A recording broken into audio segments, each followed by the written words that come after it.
E20 petrol बंद करून ethanol मुक्त पेट्रोल सुरू करण्याची मागणी. जनरल लेबर युनियनचे प्रांताधिकाऱ्यांना निवेदन.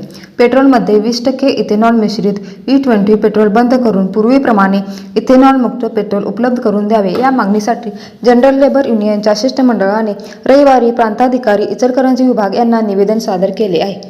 या निवेदनात म्हटले आहे की केंद्र सरकारने E20 पेट्रोलची अंमलबजावणी केल्यापासून वाहनांचे मायलेज सुमारे 30% घटल्याचा फटका ग्राहकांना बसत आहे. तसेच इथेनॉल हे वातावरणातील ओलावा शोषून घेणारे असल्याने पावसाळ्यात वाहनांच्या पेट्रोल टाकीत पाण्याचे प्रमाण वाढून इंजिन बिघाड, इंजिन जाम होणे आणि वाहने अचानक बंद पडण्याच्या घटना वाढत असल्याचा दावा करण्यात आला आहे. त्यामुळे वाहनधारकांना मोठ्या आर्थिक नुकसानीला सामोरे जावे लागत असल्याचे निवेदनात नमूद करण्यात आले आहे.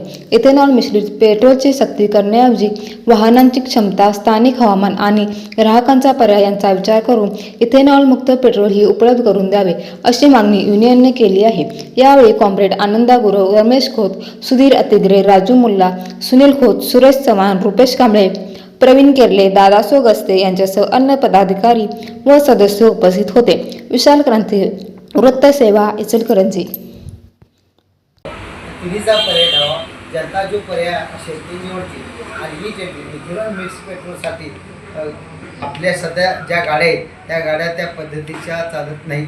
त्यामुळे इथेनॉल मिक्स पेट्रोल चालवण्यासाठी गाड्यांचे अनेक पार्ट्स किंवा गाड्यांचे अनेक रिपेअर करावं लागणार आहे. ते अद्याप सरकारनं व कंपन्यांनी केलेले दिसून येत नाही.